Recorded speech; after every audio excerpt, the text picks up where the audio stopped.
All right, well, now we are going to jump into our morning's feature presentation, and you may have already caught our next presenter yesterday in his micro interactions talk, which when that book came out, I found extremely useful. I'm personally interested in a granular analysis of our user experience and found a lot of great information there. And so you might want to check out micro interactions. But let me welcome to the stage our feature presentation for this morning, Dan Saffer.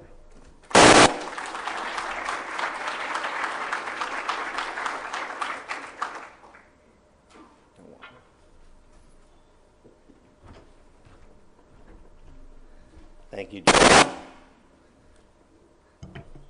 Hello, good morning.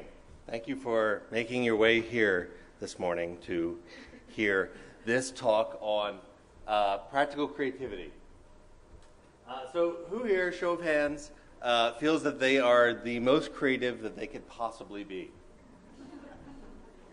Excellent, then you're all in the right place.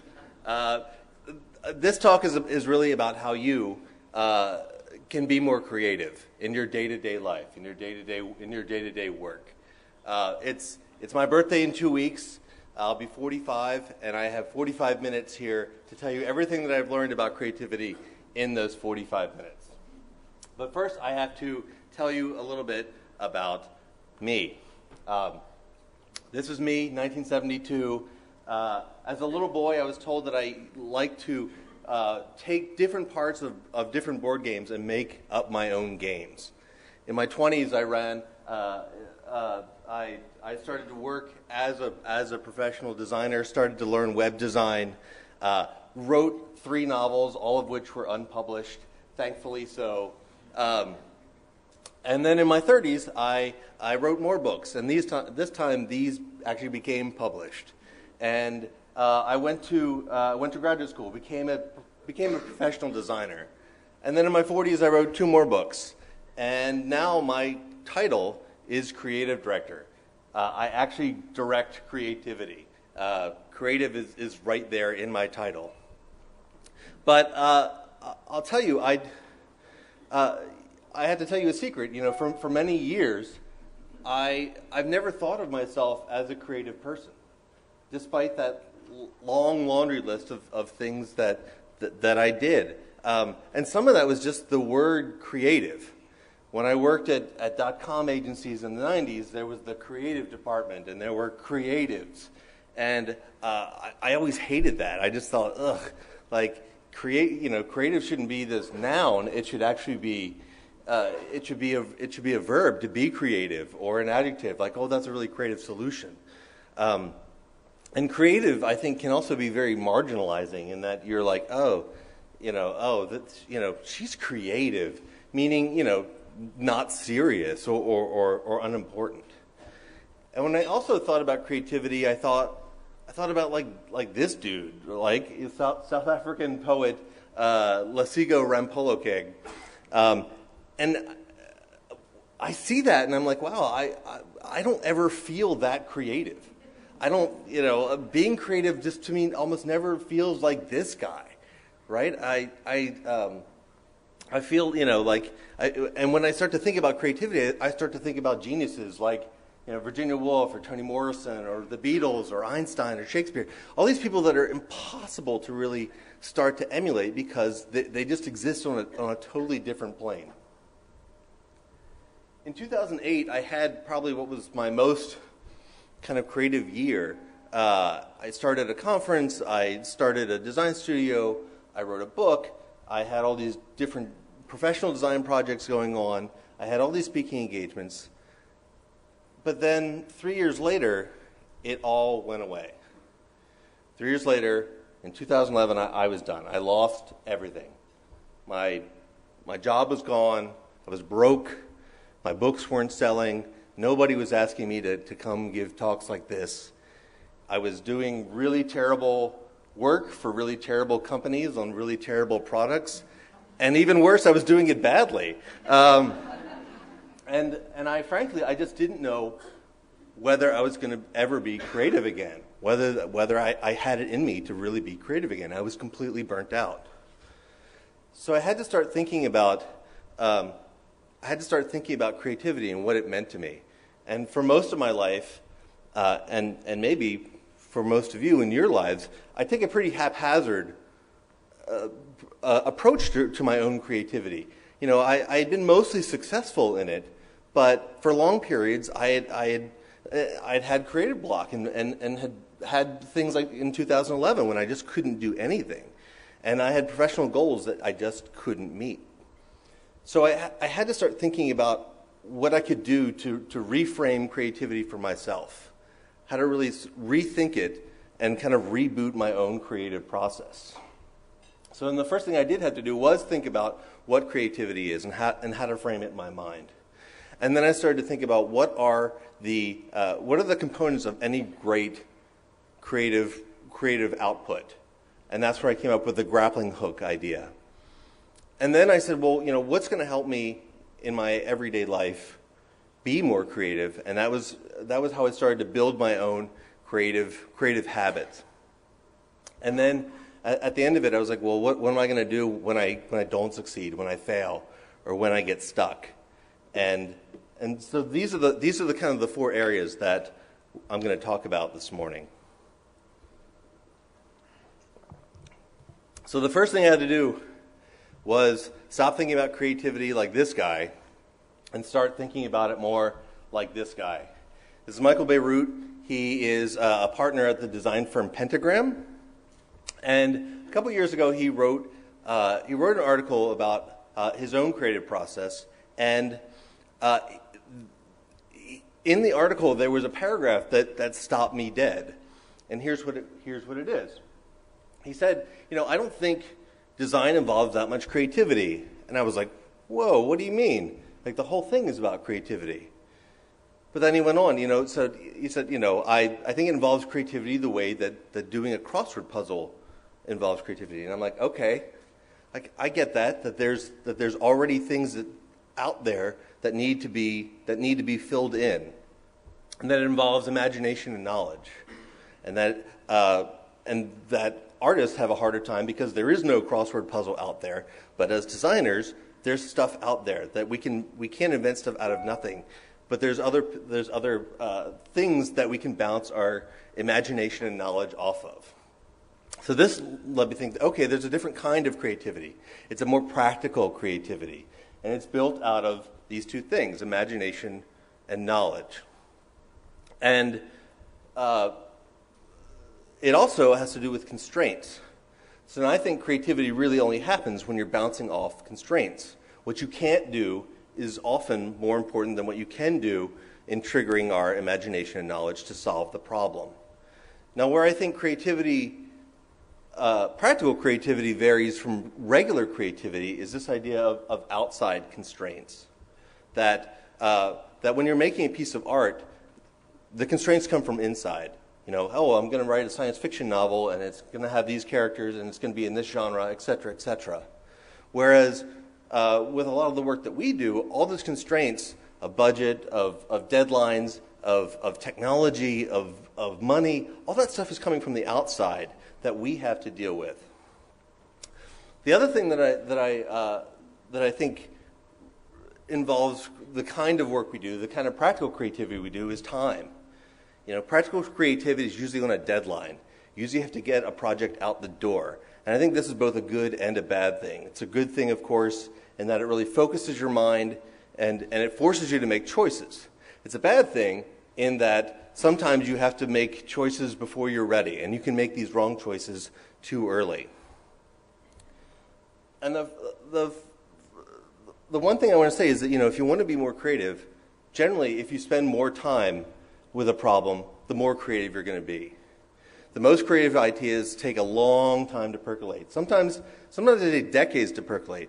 Even something as simple as this talk took over a year of time from the time I thought, oh, this might be an interesting talk, to me standing right here, right now. And I think in general, the longer that you can mull over an idea and not act, the better it's going to be. And Steve Jobs had a really good phrase for this. He called it, you know, living with the problem. And I think living with the problem is really important. And to me, this idea of living with the problem is what's so great about user research. User research allows you to live with the problem for longer because you're talking to people, you're getting different ways of thinking about the problem, you're getting outside perspective. It's just a longer way of thinking about the solution from different angles as you live with the problem. So let's talk a little bit about what those solutions might entail. So this is the idea of the grappling hook. And I hope you know what a grappling hook is. It's a big metal hook, and you throw it up to like a roof or something, and then there's a rope, and you climb up and steal whatever documents or whatever you're spying on up there. So it's a grappling hook. And to me, all creative projects have these two parts to them. There's the hook, and the hook is what draws the audience in, and hopefully draws you in as the creator. And with practical creativity, the hook often comes along with the problem. Hey, what if I didn't have to wait for a taxi? What if I could summon one at any point? Or hey, what if there was a bookstore that had every book imaginable?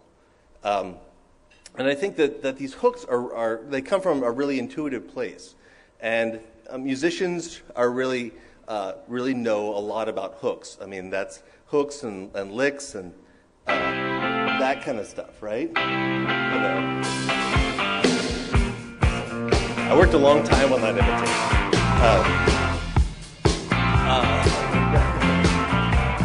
But there's also the line. Oh wow. Oh, it has to go all the way. All right. So, but there's also the line. So once you have the hooks, then you have to then you've got the line, and the line is the thing that connects all the pieces. And some of that might be multiple hooks on the line, but it's what's the through line? What's the theme? What's the plot? What's the interaction model that really ties everything together? So where do we find hooks? John Cleese says we definitely don't find, we don't get them from our laptops. I agree with that. And I agree with Chuck Close here that says, if you're, that getting started is really the hard part. You can sit around and wait for great ideas about what this is going to be, but really, until you actually start working, the hooks aren't going to come. The ideas aren't going to flow. And I think that's why practical creativity is easier than art, because the constraints are your friends here. They can help you find these hooks, if just for the fact that you can think about what their opposite might be. Hey, what if my thermostat wasn't dumb, that it was smart? Hey, that's a hook right there. But getting started is really hard. So I've created a complete list of things that really inhibit creativity, and here they are.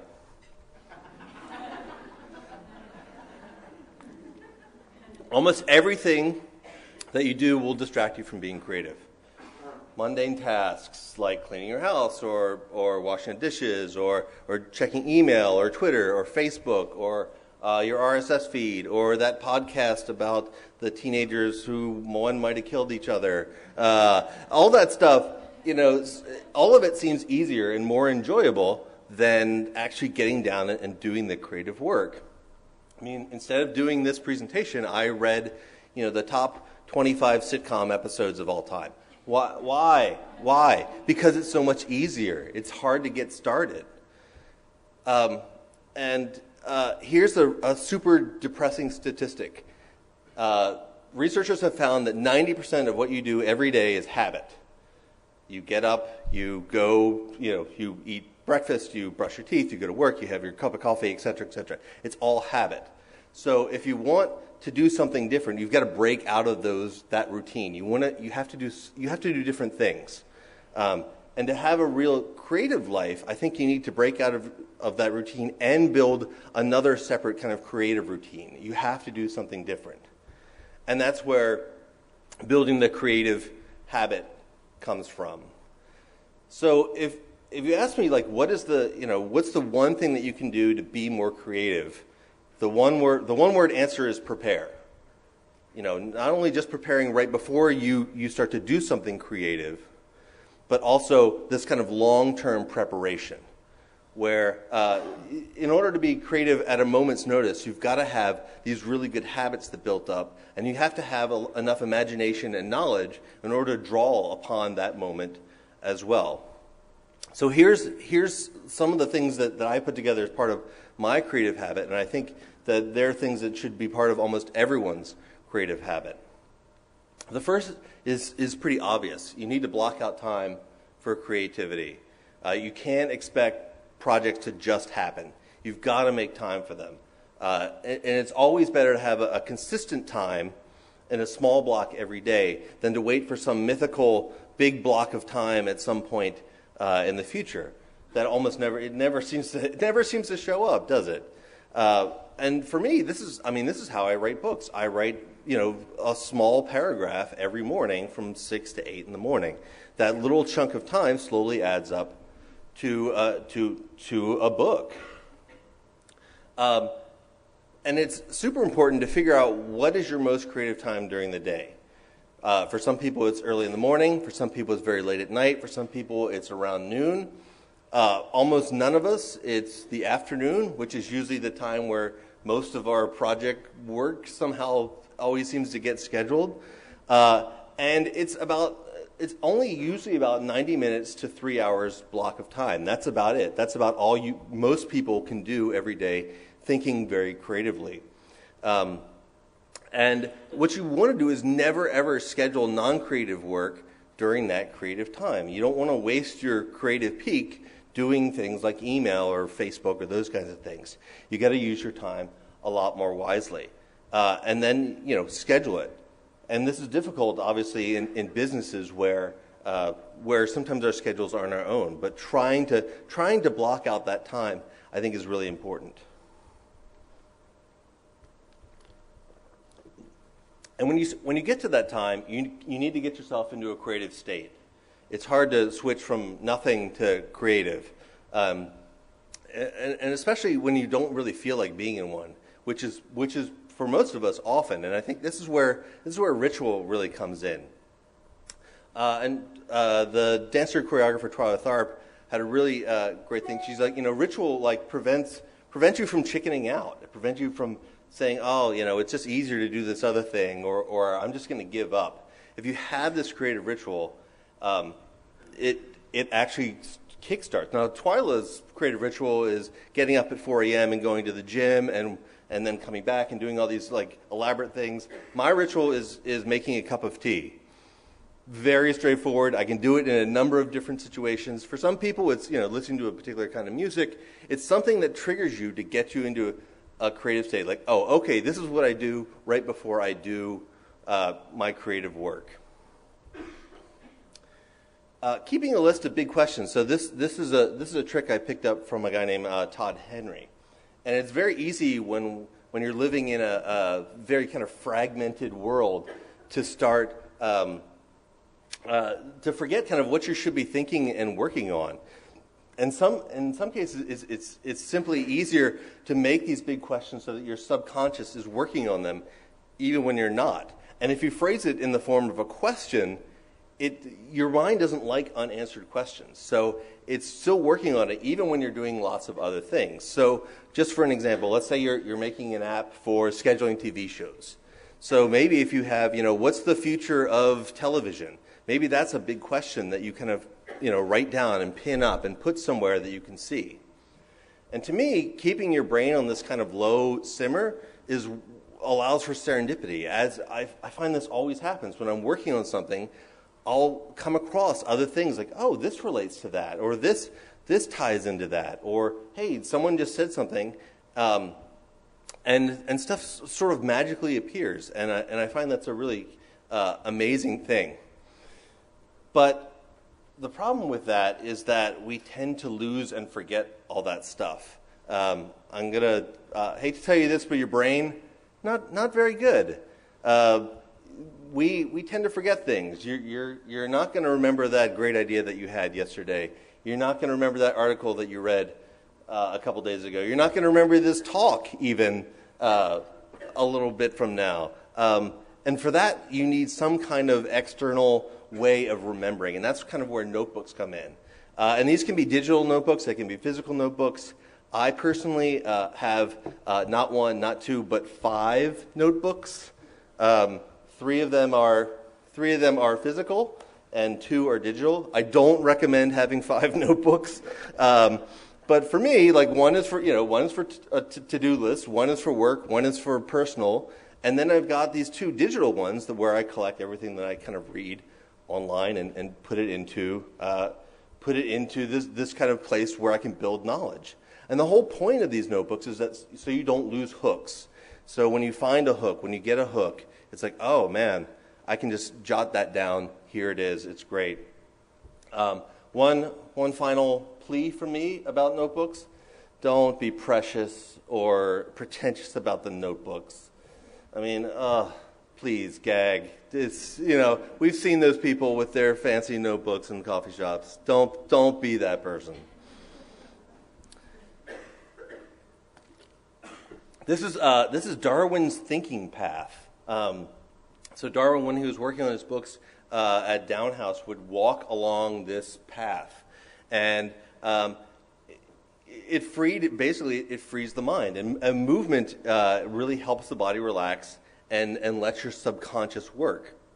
Too often I just find myself staring at my computer when I'm stuck, in particular, or just flipping through social media, kind of numbing myself, when I should instead just stand up and walk around the block. And there's been tons of studies, including this one that just came out a couple of weeks ago, that simply walking around makes you more creative. Doesn't matter, you don't even have to leave the room. You can, if you're pacing or walking around, that will make you more creative. You can walk on a treadmill, whatever, just get up and move a little bit. You sometimes, doing the work we do, have to be creative at a moment's notice. Someone says, hey, let's go up to the whiteboard and do this thing, or hey, what do you think about this? And those can instill panic, right? He's like, oh God, now I have to go I have to turn on the creativity faucet now. And you need really a storehouse of good ideas, or else it's like driving a car without any fuel. And so our job as creative people is to really collect good ideas and different ways of thinking and experiencing the world, so that we can draw on them when we have to be creative at a moment's notice. Oh yeah, this could be like that. Or this could be this relates to that. And what you're trying to do with filling the well is find things that disrupt your normal way of thinking about things. And art is really great for this. So good art is all about disrupting the way that we usually experience the world, or usually see or think about the world. Travel is another one. That's why bands go to different locations to record albums. It's to get that different feeling. Conferences like this one, another great example of things that hopefully are disrupting the way that you think about things. And efficiency can really be the enemy of creativity. If you were all very efficient, you'd be back at your desks right now working hard on whatever project that you're working on. If you try to do things often the most efficient, the fastest way, sometimes the creativity gets lost. Sometimes it helps to not do things the most efficient way, to take that different route home, to window shop, to talk to someone that you otherwise wouldn't have. And I think this is also true of our creative process. If you try to do the process the most efficiently, I think some of the creativity can get squeezed out and lost. You don't leave enough time to try something new, or to attempt something new, or to tweak the process in a way that might make it a little more interesting. And sometimes the more efficient a process is, the less creative the output is. And all of this really is about creating what I call kind of a bag of lenses. You need a bag of lenses to really think about, to be able to think about and view the world differently. And you can find these in books, in articles, in papers. You can steal them from other people as they talk, or as they tell you about things. You can just build them yourself. You can take different parts of your life and make different ways of looking at the world. And I don't mean to imply that this is like, hey, if you get a new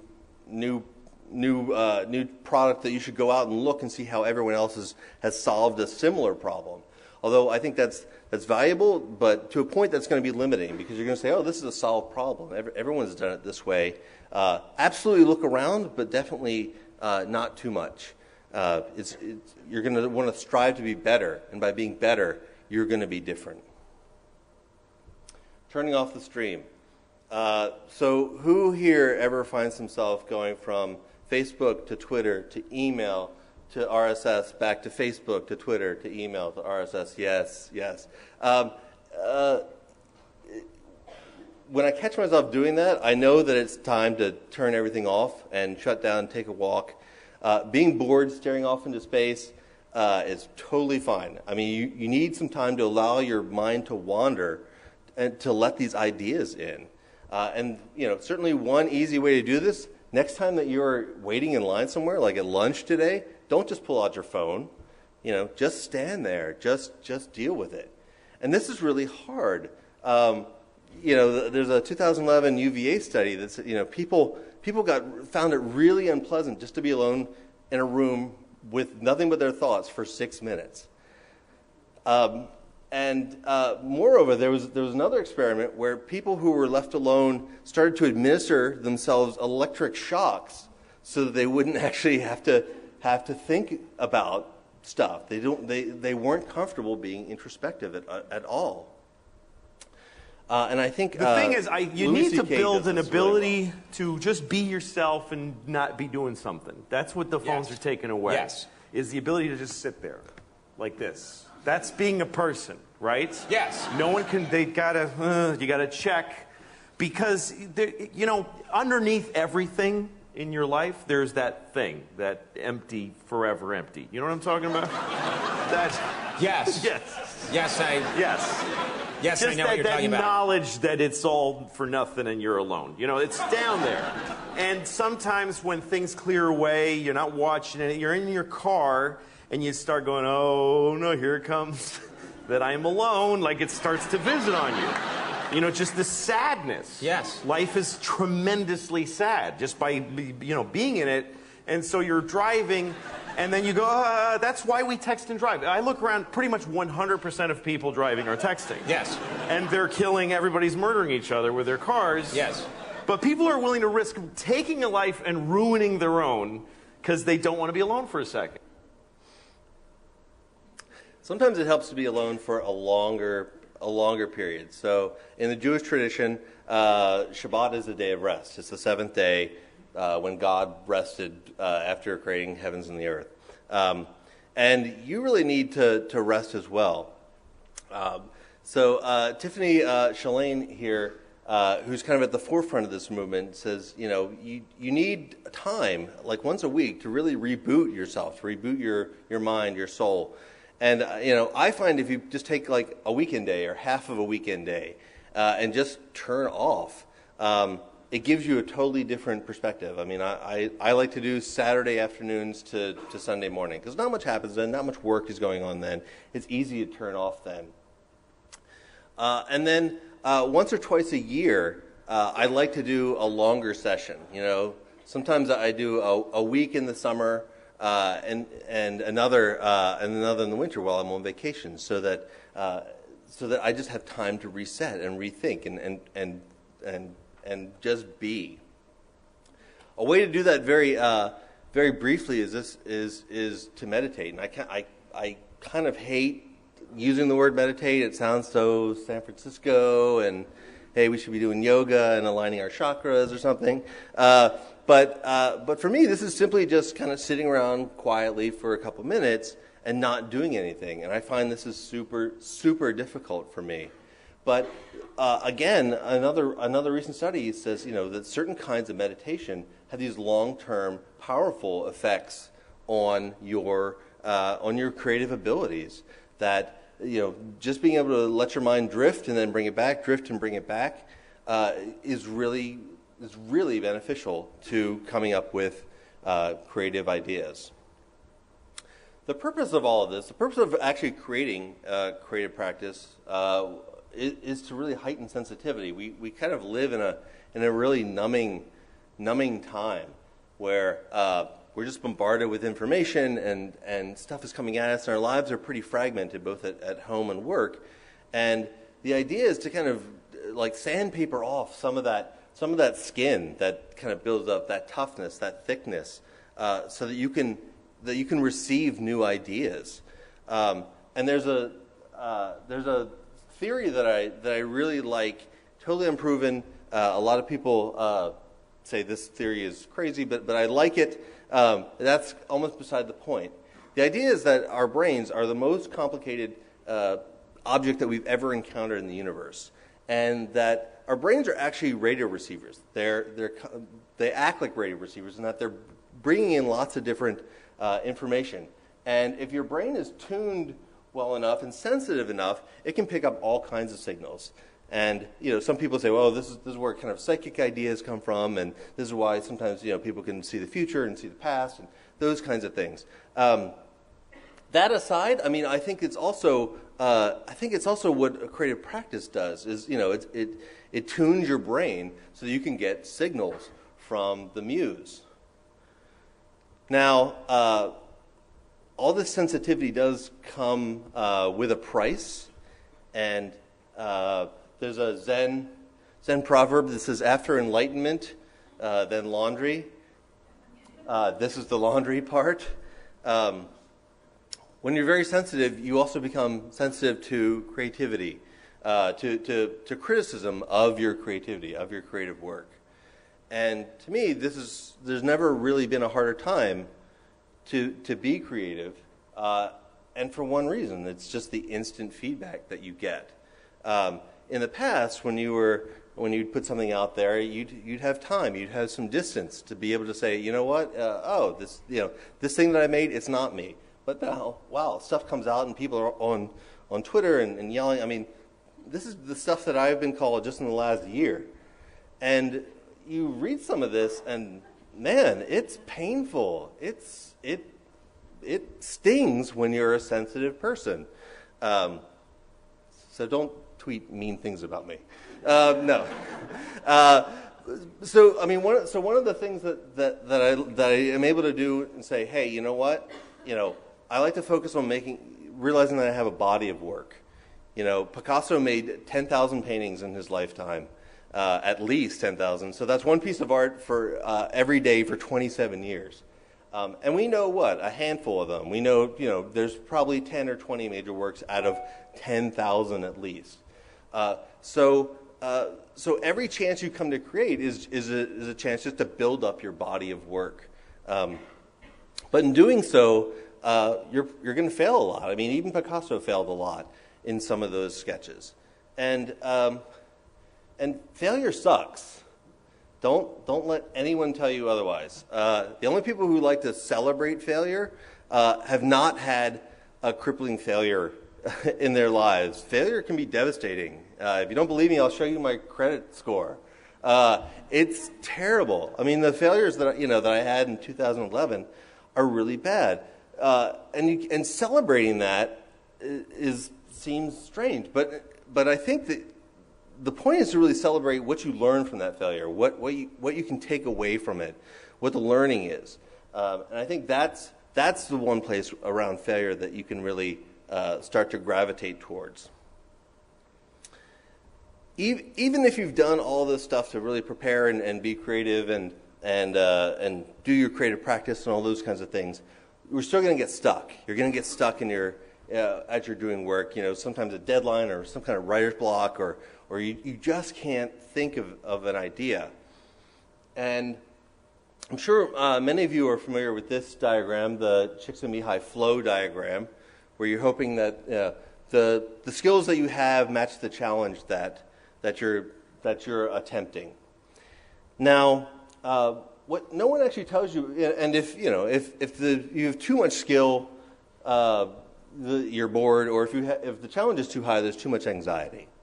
Now, no one ever says when they do this that how to get out of that. What do you do when what you're working on is boring, or what do you do when it's really anxiety producing? How do you shift those variables? So let's talk about boredom first. So if the task is boring, you gotta make it your own. You gotta make it interesting in some way. And the best way to really do this is to make it personal. What is it that you want to learn right now doing this? What is it that you need to learn to get better? What is it that interests you in this particular space? And how can you bring that into this project? You got to make it personal. You know, this time it's personal. I mean, that's what you have to do for things that are boring. For things that are anxiety producing, you have to first ask, well, hey, you know, is it really that the challenge is too high, or do I just think it's too high? You know, Sylvia Plath here, the worst enemy to creativity is this idea of self-doubt. Like, if you don't think that you can do it, you're going to fail before you even begin. And fear, you know, is really kind of a story that we tell ourselves about, you know, what we can and cannot do. And it's really easy to become paralyzed with fear before you even try. So this is what I do. I say to myself, you know, I'm going to act as though I'm 10% more courageous than I am right now. I'm not going to take a huge jump. I'm not going to be, you know, I'm not going to be the Beatles. I'm not going to be Sylvia Plath. I'm just going to be 10% more courageous. And sometimes that 10% is just enough. And if it's not, you can ask for help. You know, asking for help is not an admission of failure. You know, people can help you if things are too difficult. It's difficult. You know, we kind of expect, oh, I should be able. I'm a designer. I should be able to do all of this. But that's not necessarily true. You know, no one can do everything. No one knows everything. Sometimes the people around you or people online. I mean, it's never been easier to get help outside. My daughter went to art camp this last summer. And they had a rule, and it was printed up on the wall, you know, that you could never say that you couldn't do anything. You could only say that you can't do something yet. And I think that's a really good way to live, as hopeful that, hey, you know, eventually I'll get there.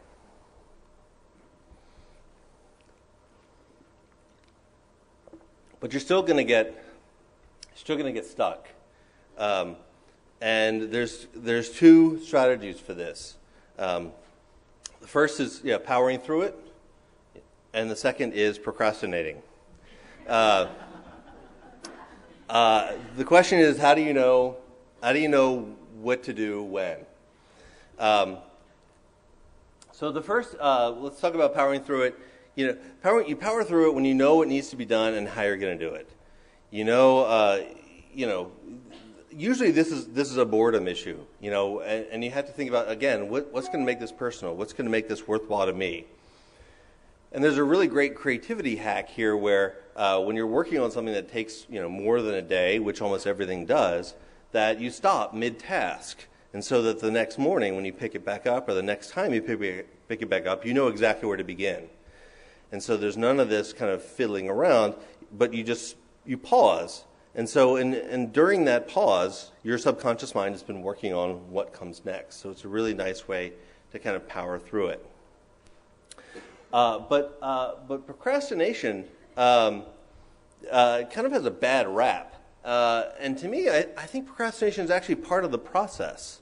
Either your brain is working on something unconsciously, it's kind of working on stuff behind the scenes, or else you simply don't understand the problem yet. You don't understand the problem space, or you don't have the hook, or you don't have the line. You don't have those things. You haven't found those things, and you need to start. You need to procrastinate in order to give yourself time to actually find them. There are good ways and bad ways to procrastinate. Some of the best ways to procrastinate we found, taking a walk. As we've talked about, taking a shower. Apparently, I've read that Woody Allen, and don't picture this in your mind, Woody Allen takes 3 showers a day when he's working on screenplays just to free up his mind. Doing things like taking a drive, things that you're kind of automatically doing that don't require a lot of cognitive power, because psychologists call this like the incubating period, where you can do things like walking and driving, and it's leaving your subconscious brain open to work on things while the rest of you is just kind of doing this really automatic activity. Going somewhere new, definitely, that whole thing of, hey, like maybe just getting a different perspective on things. And then the last, having a beer or an alcoholic beverage of your choice. There have been plenty of studies that say that having some kind of alcoholic beverage actually enhances creativity. Mad Men is right. That's obviously to a point. You don't want to get dead drunk because then you can't actually do the work. But a little bit of alcohol, not a bad thing, as some of you encountered last night. Because really, it's sometimes when we only stop trying that the solution arrives, and we have to just trust that and not be anxious that a solution will arrive, because for the most part, it almost always does. So practical creativity. So we've talked about reframing creativity, about how creativity is actually imagination and knowledge with outside constraints. We've talked about the grappling hook, the hooks, the line that make up every creative project. Look for the hooks. What are the things that are going to draw you and draw the audience in? What's the line? What's the through line? What's the spine of this piece? We talked about all the things that you need to build a creative habit so that you can, when the time comes for you to be creative, you have these deep wells. You've filled a well. You've got your brain to be more sensitive. You've taken walks. You've seen new things. You've got that bag of lenses now that you can look at different problems in different ways. And then you can deal with failing and getting unstuck. I'm going to end here with a story about my daughter. This is my daughter, Fiona. Fiona is 14. She's a freshman in high school. And we had a conversation the other day where she asked us about jobs. And she said that she didn't want to have a creative job like mom and dad because she thought it was too unsafe. That she said, "Oh no, I want a safe job." And this is what we told her. No. We said you need to be weird. You need to be unusual. You need to be uncreative. That's what's going to save you. By 2050, by some estimates, 2 billion people are going to be out of work. And the reason is that they're going to be replaced by robots, by algorithms, by automated processes. But what you can do, and what my daughter can do to future-proof yourself, is to do the things that the machines are going to be really bad at. And those things are being weird, being unusual, and being creative, because that's what's going to save you. Thank you.